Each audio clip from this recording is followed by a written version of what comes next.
Mela waqfa ta' malajr biex nagħmel dal-messaġġ malajr. Palissa qiegħed nivvjaġġa għaliex dil ġimgħa sejjer il-Fiera ta' Londra nippromovi l-letteratura u l-kultura Maltija bi proġetti tiegħi stess minn flusi, sejjer ukoll proġetti minn flusi.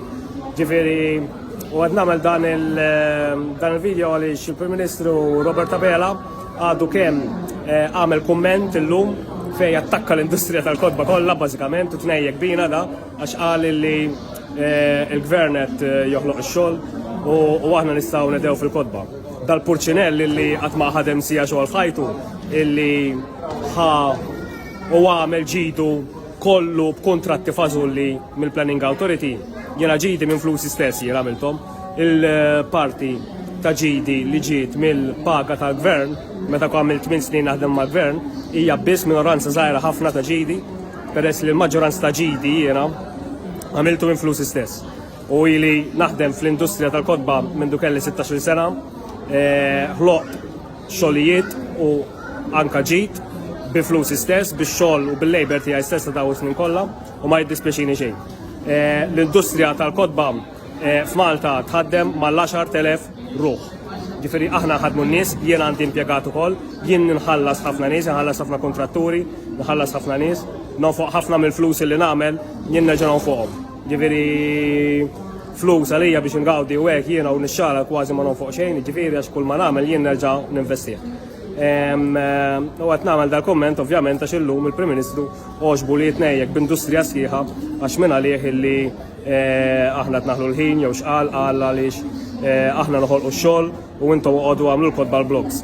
Mela, kif qedlek diġà sieħbi aħna xogħol noħolqu diġà ta' noħolqu iktar minnek, jiena ħloqt xogħol f'ħajti bi flusi personali ħafna iktar milli inti qatt għamilt bi flusek. Insostnu 10,000 xogħol fl-industrija tagħna, hija industrija sabiħa ħafna, nħeġġeġ ħafna nies li jitlu jaħdmu fl-industrija tagħna u ħafna xogħlijiet u opportunitajiet sbieħ. U ninkoraġġixxi wkoll ħafna lil-nies biex jipparteċipaw fl-industrija tal-kodba u tal-pubblikazzjoni. Ġifieri industrija sabiħa, tħallux il-Prim Ministru u l-Partit Laburista igerrixkom minn din l-industrija sabiħa. Hemm ħafna tipi ta' xogħlijiet differenti, se tagħmlu graphic designer, printer, copy editor, kittib, tip ta' xogħlijiet huma basti, hemm ħafna xogħlijiet interessanti se tagħmlu fil-publishing industry. Miġdid, jiena ġidi, il-maġġoranza ta' ġidi għamiltu bi-flus privat u mhux bil-flus tal-gvern kif għamel Robert Abela. U ma naħsibx li dal-Purċinell u dal-Baħnan għandu id-dritt jippatronizza lili jew lil kwalunkwe persuna oħra li qiegħed fl-industrija tal-kodba jew tal-pubblikazzjoni. Ħaġa oħra, għax huwa jgħid li joħolqu x-xogħol ġifieri il-Prim Ministru għal biex jipprova jitnejjek bina beda jgħid li għax il-gvern joħloq ix-xogħol u aħna ma noħolqu x-xogħol u x'naf jien. Mela, jiena x-xogħol li noħloq jiena għalih inħallas għalih 10 euros fis-sija. Nixtieq inkun naf il-Robert Abela kemm huma l-ammont ta' xogħlijiet illi l-gvern ħoloq f'daw l-aħħar sentej li kienu Prim Ministru fl-ekonomija ta' Malta illi l-paga hija iktar minn 10 euros fis-sija.